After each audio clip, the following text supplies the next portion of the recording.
Welcome back to Danny's Dehydration Station. As you can see by what I'm showing you, we're going to do something really weird. We're going to dehydrate yogurt.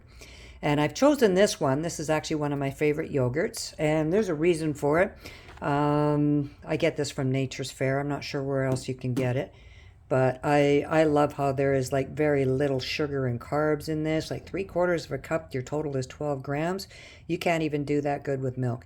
Anyway, plus you've got good potassium, calcium, and all those good things in there without all the other things that you don't want. So this is one of my favorites, Bulgarian grass-fed yogurt. And, yeah, 6% milk fat. So, yogurt, it's you can still eat it past its best before date. Today is actually the 18th, and I've got another 4 days on this, but I also have several other yogurts in the fridge, and I know I'm not going to get through them all, so I decided that for this video I would pick the one closest to the date, and I don't even think I'm going to use it all. But I'm going to actually just pop the lid off here, and I'm going to start to spread this out. And you can start by pouring it. You want to get it about 1/8 of an inch or so if you can. Well, maybe I'm going to use it all. Look at that. There's a little bit left in there. We're just going to spread this out.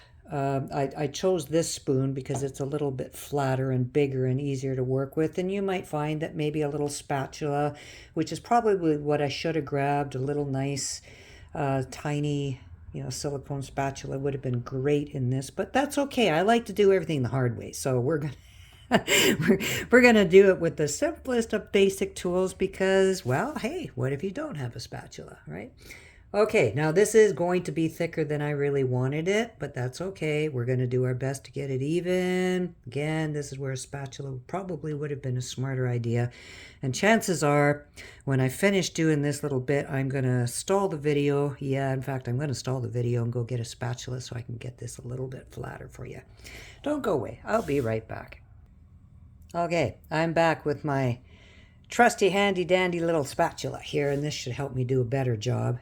If you happen to be a cake decorator, this will be make it a lot easier for you. I'm not, as you can tell. That's all right. I can't be good at everything. I can be good at some things some of the time, but I cannot be good at all things all of the time. It's like that. All right, so that's how we're going to do this. I've got this about as even as I'm going to get it.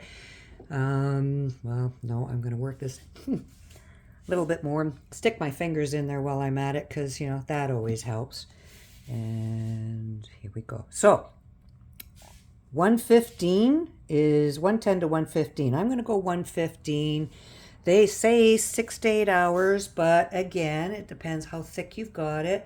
The temperature, ambient temperature, humidity, all those things, they do make a difference. Just like baking bread, you notice that makes a difference depending where you are, the weather, all that good stuff.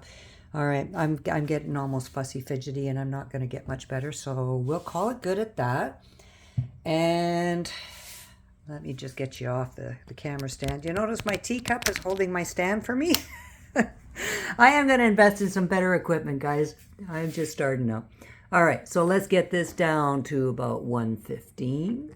There we go. That's what you want to see. I'm going to flip that on in a second. And remember, if you want at least 4 shelves to put on top of that, which we will do right now. And me and my big meat hooks, I can do this one-handed. I have a, 8 key range. That helps. If you're a piano player, you'll know what I'm talking about. All right.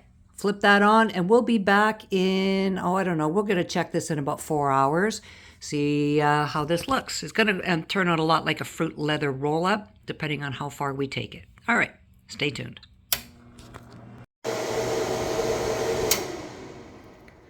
Okay, we're at about the 5-hour mark. I'm just trying to get under this, but no, I'm going to have to do it this way. Okay, I just had a quick look at it, and as you can see, it's still pretty bendy. That's what's going to happen if I, separate it from the sheet. I can get underneath here, as you can see. It's still not there. It's bendy, soft. Pull that little piece off. See, it's folding like cheese, actually. So we've got a ways to go. I'm going to flip that little piece over. and we'll let it keep running for a while yet.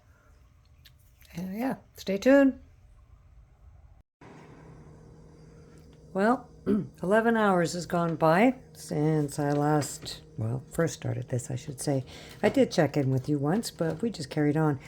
In checking this, I like to just get right underneath if I can with my thumb and just kind of try to slide my way along here underneath, see how it's going, and bend the mat at the same time. I call it a mat. I guess it's not. I don't know what you call it, but I like to bend the sheet that it's on at the same time. And as you see, it's looking like there's different shades of dry. It's still bendy, so I'm for a fruit leather type thing. Well, this is kind of snappy, but there's a few places where it's still a bit bendy, but not much. So I'm just going to flip these pieces and just give them a little bit longer. Not much. I think we're pretty much there, and I'm going to give it one more hour, shut her down, and then in 10 minutes we'll see what it looks like. All right, check back with you then. So another hour went by, and then I pulled the rack off and I let it dry for 10 minutes. So I say dry, cool off, come to room temperature. However you want to phrase that. Anyway, as you can see, some of the pieces are kind of curling up on their own. It's got a nice uniform color to it. I'm very happy with that. It's breaking apart nicely. It could probably dry a little bit more, but you know what? I'm happy with that. I'm going to let that sit. I'm not planning on storing it for much longer than a month or two. I'm quite pleased with that. It's just how to make your yogurt stretch a little bit longer. By the way, you can do the very same thing with sour cream. And I wanted to mention, if you're going to do this with a fruit yogurt, make sure you blend it up really good in a magic bullet so that all the fruit pieces are pureed into the yogurt. Otherwise, it is not going to dry evenly, and you're going to have goop in some sections and crispy on other sections, and it's quite a mess. That's what all the experts are saying, and I'm going to take their word for it.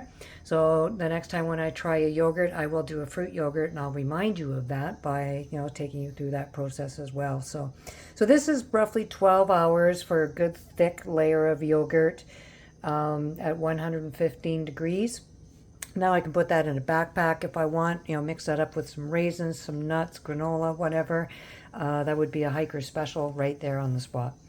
Okay, so that concludes this exciting edition of Danny's Dehydration Station. Thanks for being with me, everybody. If you happen to like what you're seeing, please do me a favor and click that like button.